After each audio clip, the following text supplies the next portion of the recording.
Welcome to Fieldy's Backtracks. Today's episode I'm dropping off the car. It's got a little bit more work to do, and then I'm going to do an episode on the car. I've had a few questions on what it is, what's in it now. It's only a Nissan Patrol, GU Patrol. I've had it for 20 years. It'll be 21 years old this year. But I did a motor in it a couple of years ago. I put a different motor. We'll get to that a bit later. But for now, welcome to Fieldy's Backtracks. We'll get into it.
Well, here in the outback, this is what we do. We stop in the middle of the road.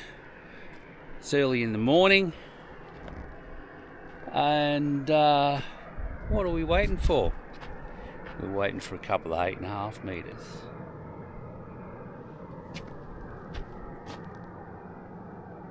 They're coming. What a beautiful morning it was this morning. So heading down to Perth for get the big girl serviced.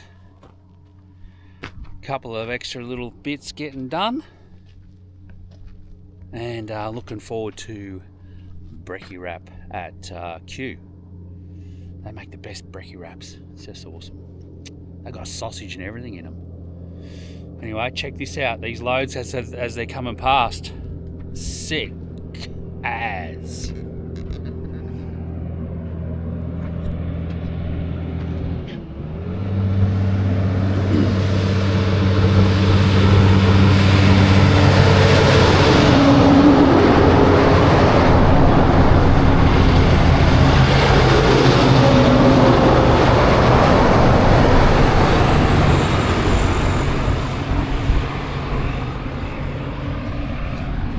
How cool's that? Massive.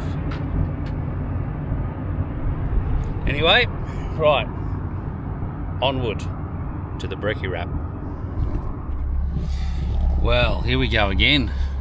We're sort of, I think we're about 150 out of Perth.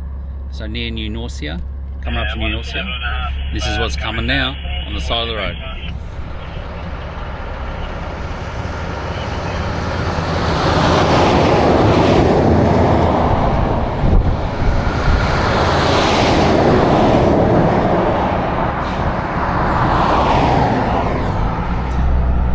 The wide loads, don't you? Anyway, carry on as you were. Well, we've made it to Perth and to ASL Mods. Look at his flash new sign. Now I've got a video going in there too. Look at this. I think he's got a new workshop and everything. So we'll go and say hello and surprise the boys. See what they've got to say. Here we go. Look at this. Good Al's hiding. How are you? Good. How you doing? Yeah, good. I see you actually made it here. Yeah. That's it. Where's Workash? Hiding. Where? You were here. I think you ran away. Oh, hey, how are you, bro? How's things? Oh, very good. Welding some parts. Yeah. I finally made it. To. That was a long trip, eh? Yeah. Anyway, that looks good. George, how are you? Pretty busy, are you? Here, fist bump. Awesome, look at this place. Well, today we're back at ASL Mods, pick up the GU, and we've had some work done on the gearbox and a couple of other things. So I'm going to go through a few things that we've done with this build. I've had quite a few people asking about it.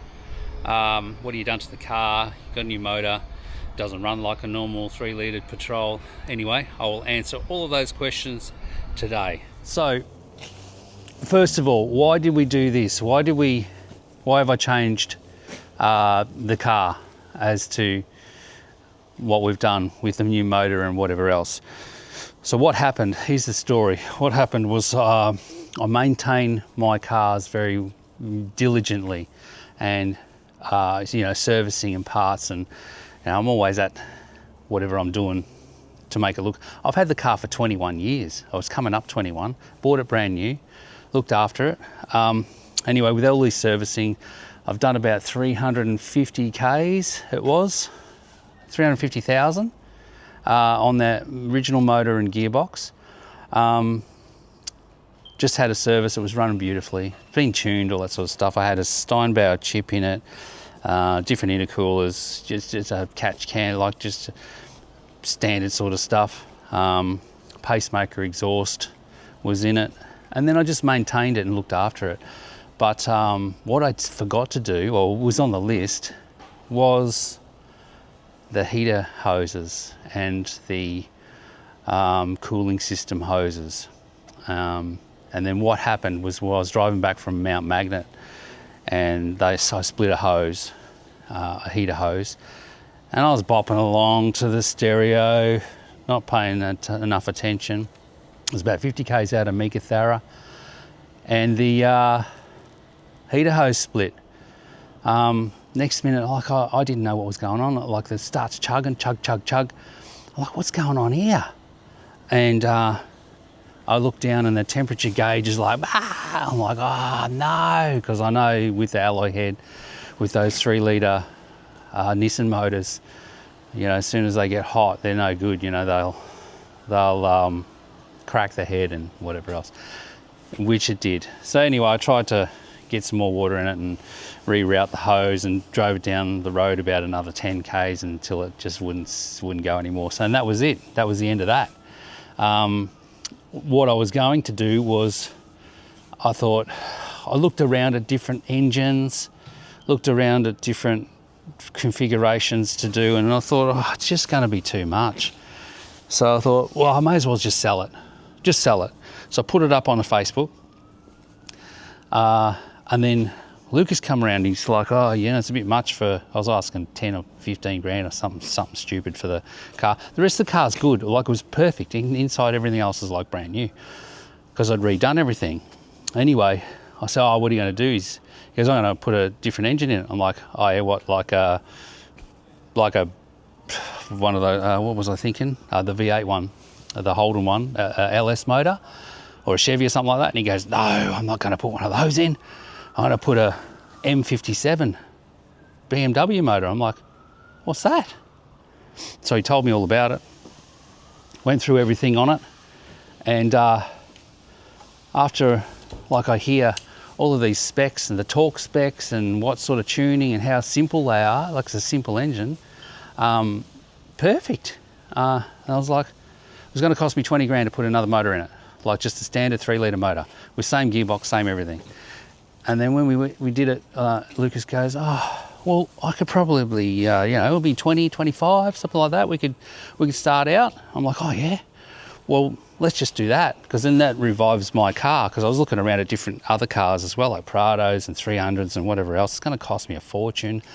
I'd have to sell, I've got a RAV4 as well. I'd have to sell that to be able to afford it.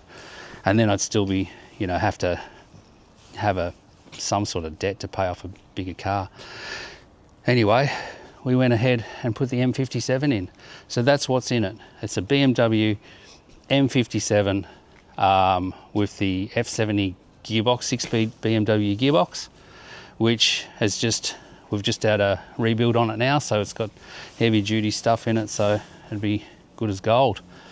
So that's the story, and that's what's led us here. 25,000 has blown out to a lot more, and I'll go into that and explain all the costs at the end of the video. So yes, we'll go through some of the builds, some of the stuff that's in it, what it looks like, some of the parts. I'll have a chat with Lucas. I'll have a chat with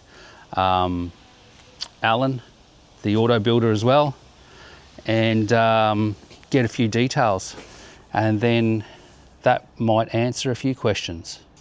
Engines everywhere. So what was that you were just saying, Al? Got engines everywhere. I've got too many. I've got way too many now. Way too many engines. Too much That's work. it, just more and more coming in every week. That's awesome. It, more work. Workouts during downtime.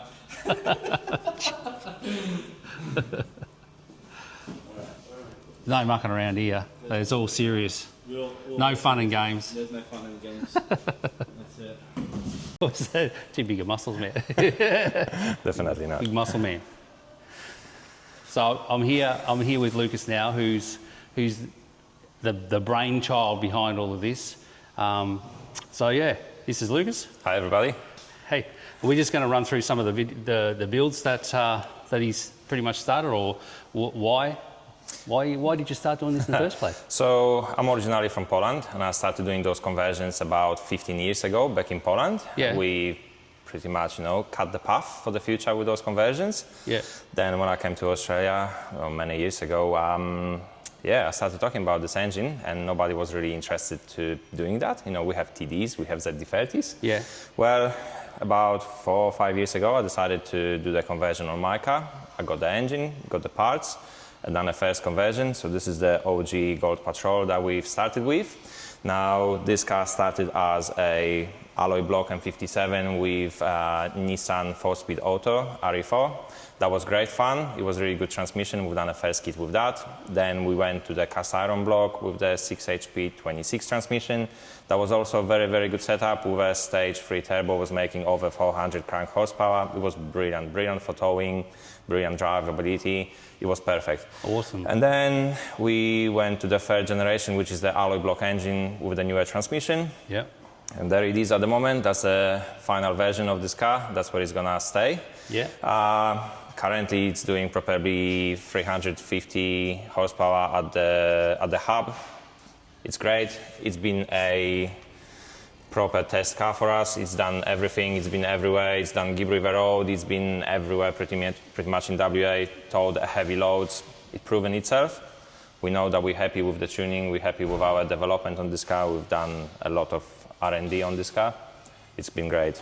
Nice. And what's the future plans for this car then? For this car, I'm not really sure. It probably is going to stay as is. Yeah. We have another build happening soon. Yeah. It's going to be something a little bit different. Well, Yeah. not really different. It's going to be still a patrol. We might touch on that a bit later, eh? We might touch on that one Yeah. a little bit later. But Rumours are this one might be for sale soon too. yeah, I'm actually considering that. Yeah. Probably somebody else might have fun with this. Yeah, It's yeah. been solid car. Yeah. A lot of money spent on it. It's going to be good. Yeah. Cool.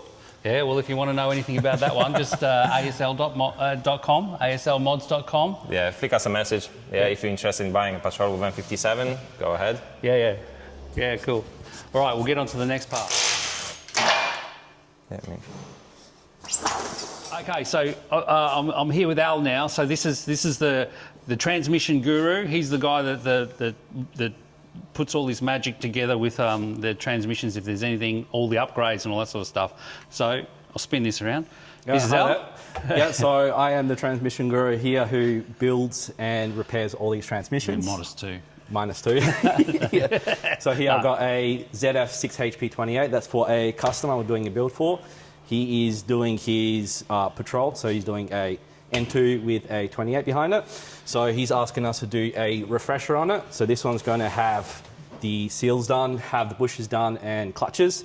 So as you can see, they always have a bit of wear in them. So this is going to be for us to make sure that they can withstand the constant abuse, so that they're going to push through it, because these will definitely be able to handle it. So these easily can withstand over 800 newtons, which is actually pretty good. That's awesome. Now So for what the do you do 28s. to actually upgrade? What's the extra bits that you put in them to? So we put in upgraded clutches, we Yep. put in upgraded bushes, and then we do a overhaul of all the seals. So we put in through Sonax bushes. These ones are upgraded ones made in America, much better design.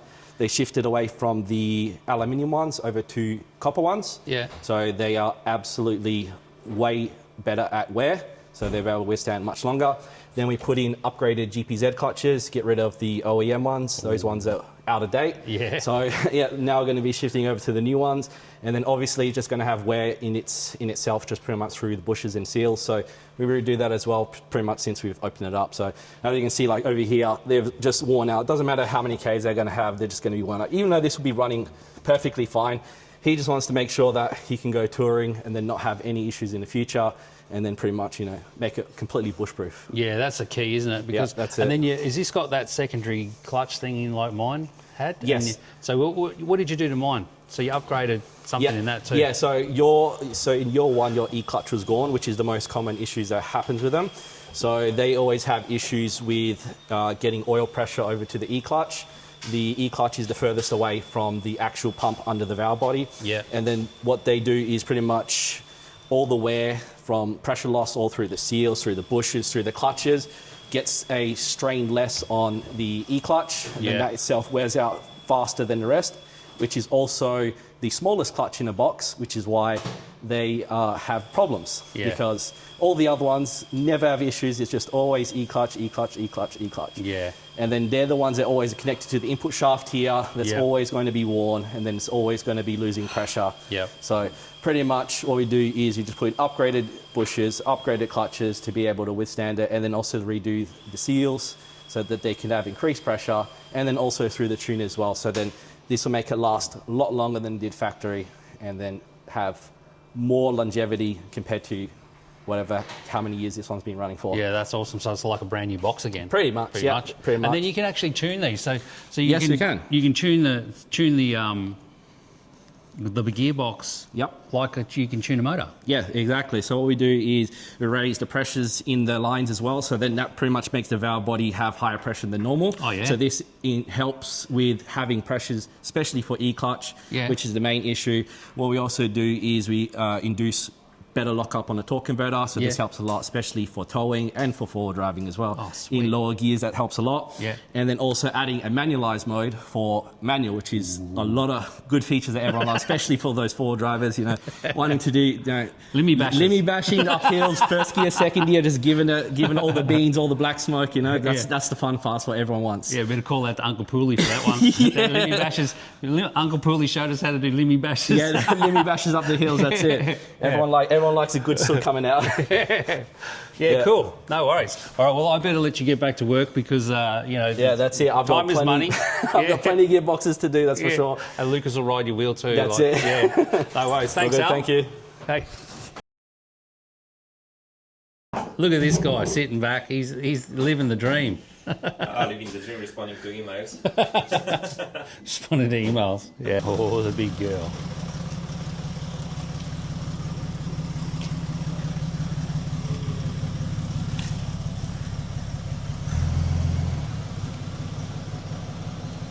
All right, so we're gonna.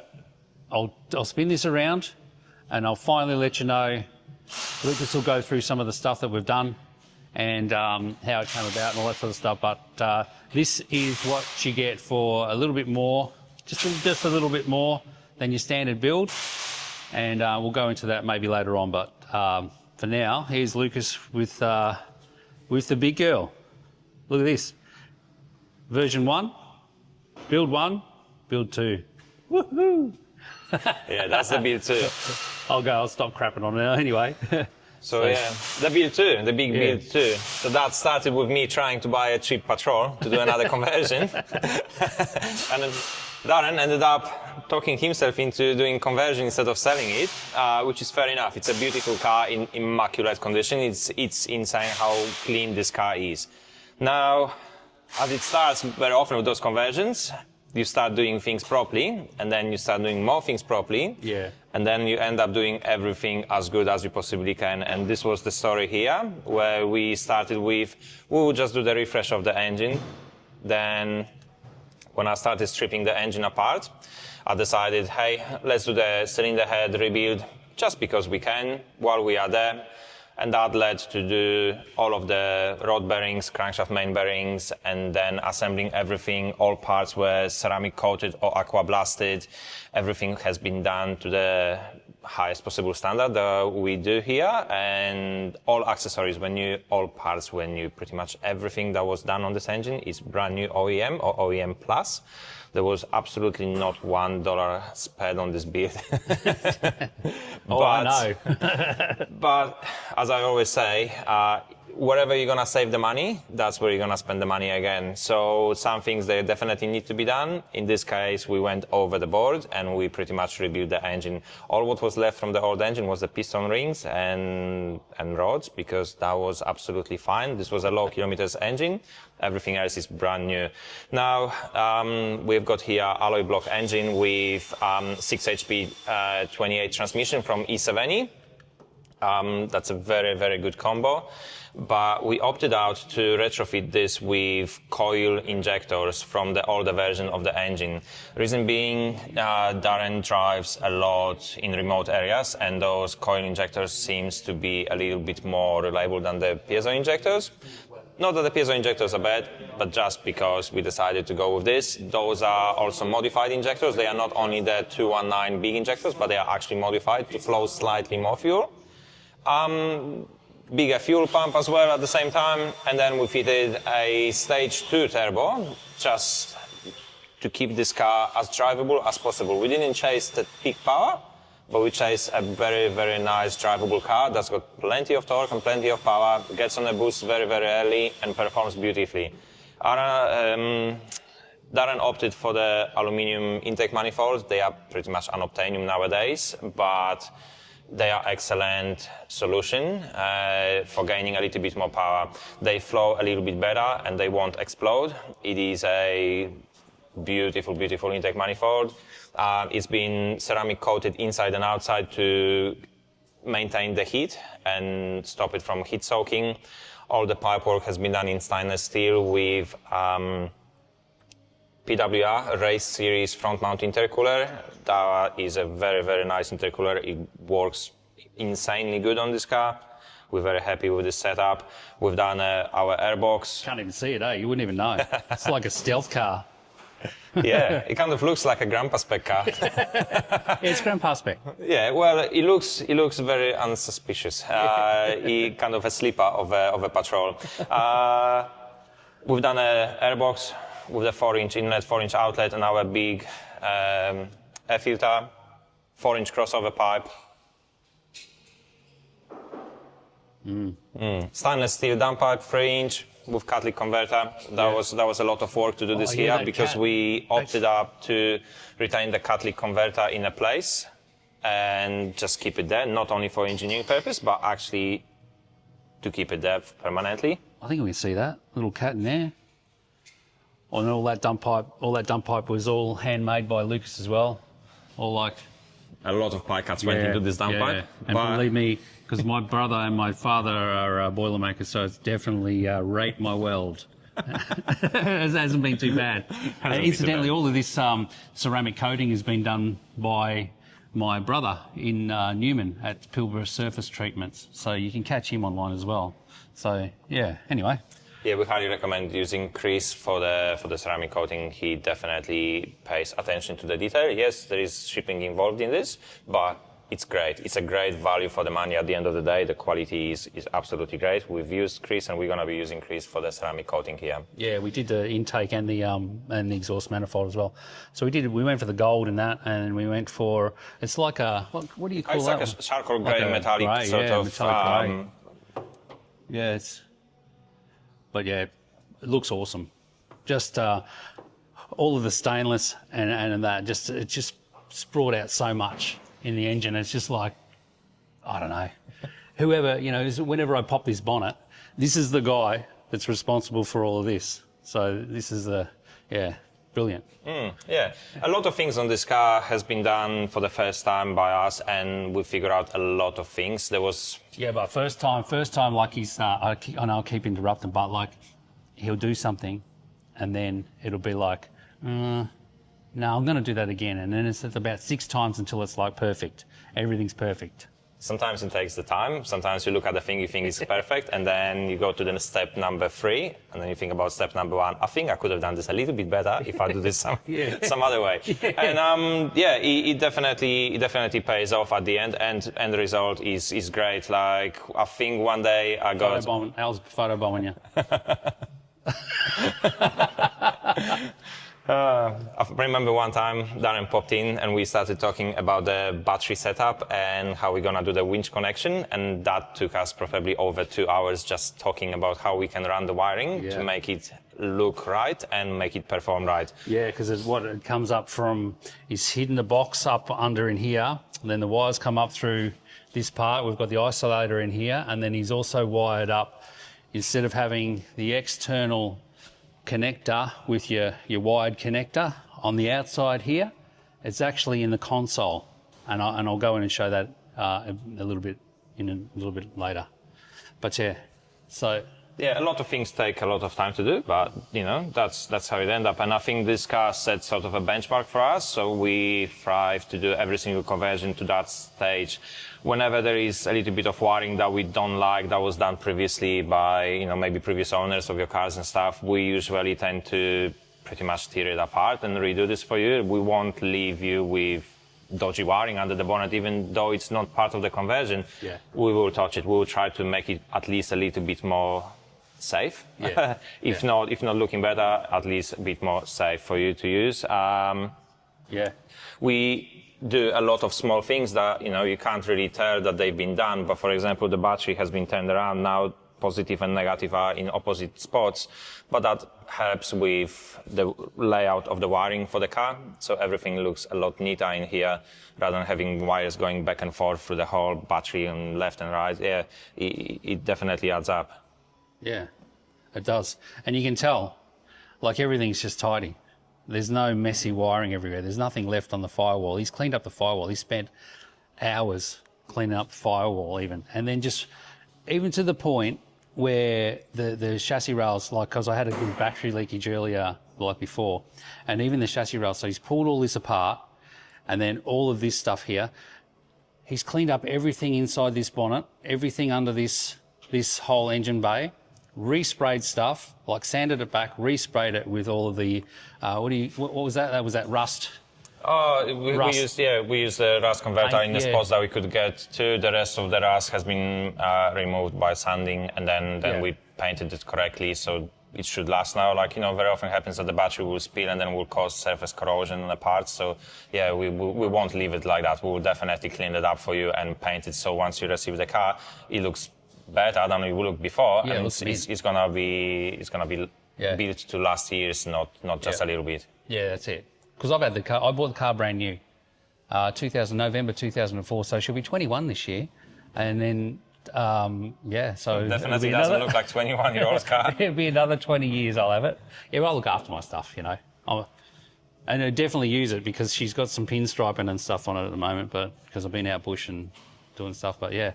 Anyway, so what else have we done here? We've... even to the point, look, check, I know I'm sort of zipping and zapping and all over the place, but we've got this oil thing where your dipstick, look at this. So a 3D printed little bracket with ASL on it. Just the little bits of detail like that, the little tiny bits of detail. And that's what makes all the difference to a fuss pot like me anyway. So, yeah. There's nothing wrong with being fussy. I know, we get that. Anyway. So we're going to come into the car now, inside. I'll just show you inside the car, like the shifter and that, and the display. So on the display, I'll flip this around. Check this out. See, we've got the digital display. So we've got engine temperature, transmission temperature, what does that say? Voltage and boost. Voltage and boost. I haven't got my glasses on. Hey, I'm older. Or there. Yeah. Yes. And then here's our little. This is what the gear stick looks like. Not with the M sticker. That's me. That's me on the eBay getting carried away. But that's so doesn't. That's sort of a bit of a giveaway from instead of having your Nissan shifter and stuff. So. Yeah, we go a little bit more modern here, adopting a electronic shifter from a newer BMWs, like 2007 to 2000, probably 14 models. Yeah, looks pretty nice, works nice, fits nice. Does. Looks cool. And then, but we've got the original accelerator as well. So he's made up some sort of accelerator modification so that you can run the standard. Yeah, that's correct. We can run standard accelerator pedals from Nissan Patrols.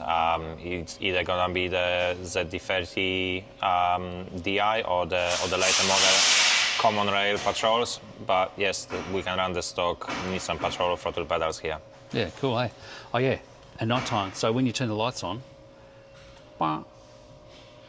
changes orange as well. Yeah. So that display's got few functions. It's not only to display the data here, but this module as well controls the thermofans, so it turns them on whenever the engine ECU reads the temperature, and then it will send a signal to turn the thermofans on, as well as it will send signal for the reverse lights whenever you go into the reverse gear. Oh yeah? So controls those two things. Now in a newer edition we'll add EGTs to this display. That will come hopefully in the next few months, and there will be a few other upgrades with this display happening shortly, hopefully. Yeah, nice, eh? Hey, also, you know what else I've got on here? Cruise control, and it looks like the original cruise control. Yeah, that's correct. Yes, we can also fit the cruise control with those engines, and either it's a manual or auto, whether it's a newer or older one. Yes, we can get the cruise control going in those cars. Yeah, and it works beautifully. Yeah, it does. It actually does work beautifully. It works way better than the other one I used to have, like the genuine one from the last motor. This is just smooth. Anyway, hey, this is what I've been saying. So the remember I said about the winch? Here's my winch input for the cable, and the cable's in the dash. But yeah, we plug them into here, so I don't have to get out, stand in the mud. Not that this car's seen too much mud. Anyway, yeah, so that's the inside. I hope you enjoyed this video. If you really like it, give it a thumbs up, and then smash that subscribe button, because that like everyone says on YouTube, oh, that helps me out heaps, but it really does. I thought it was just a load of rubbish, but like it actually does help. So the more subscribers we can get, the better it'll be for me, and for more content like this, and for some other stuff that's coming up on Fieldy's Backtracks. So where myself and this car and Lucas, we're all going to be heading out. We'll be heading out doing all sorts of stuff. So yeah, right. Taking photos. How good does the back wall look? Like, it's like set up. It's set up like for a photo studio as well as like a passionate. Well, you know, you're not dropping off the car here for 5 minutes to do the oil service. You're dropping off your car here to stay for quite a while. And everybody's baby as well. They want to see it looking good. Yeah, it's a whole experience of doing engine conversion. It's not just, you know, us just swapping the engine and see you later. No, it's a whole experience here. Like you drop off the car, you know, we want to look after your car. We made sure that when you come here, take a picture of your car. It's going to look as well nice. Yeah, look how good that is. The black wall, like the contrast is good. But you got a YouTube channel yourself, haven't you, though? Yeah, we do have a YouTube channel. For now, there's only a couple of videos regarding some transmissions and wiring harnesses about how to prepare that for us, so we can help you with the conversion. But so where do you find that? That's ASL. It's ASL Mods on the ASL YouTube. Mods. Yeah. On the YouTube. And then what about the ones with? What about all the videos with the limmy bashing and the burnouts and the four-wheel driving and stuff? We're gonna leave this on a Facebook probably for now, but look down the track. Hopefully, we're gonna make a little bit more content on the YouTube channel. We definitely need to post some more videos, maybe of your burnouts. Yeah, my burnouts. Yeah, well, I did one. I think we've got some videos of one or two, but we've got one of him doing in the development stage of the big girl. We've got with the old tyres on it. Yeah, we try to make burnouts, and definitely makes burnout in a third gear, rolling burnouts. It definitely spins those tires. The torque is insane. I'm pretty sure this car makes close to 400 crank horsepower as is. That's unreal, eh? You can feel it. I've nearly crashed it a few times. But when we're doing it, like, so we're, he backed it out of we was dropping me at my place, backed it out of the driveway, and then he's up the road, and then it's like, oh shit, I'm right behind him. And he drops it in a second, then it even hits, I wonder if it'll go into third, up the road. Two big double stripes. We're not going to disclose the location of where that is. That was in Mexico, as we said. Mexico, that's in Mexico, somewhere like that. Yeah, but not in these new tyres. The new tyres they're burnt out. No, we don't do that. No, we don't do that. Not for $500 a tyre. No, you will smoke them in a minute. Anyway, so look, I hope you've enjoyed this episode. Then I'll leave that there, and please like and subscribe if you like. Just that sort of helps us out a lot. And check out Lucas's stuff. So aslmods.com. Check it out. Go and have a look. And if you're ever thinking, if you blow up your Nissan or your Toyota, come and give him a call, give him a shout out, because it's worth every cent, and you're going to get the full service package. So anyway, till next time, I'll see you on the road. Fieldy's Backtracks. Catch you later.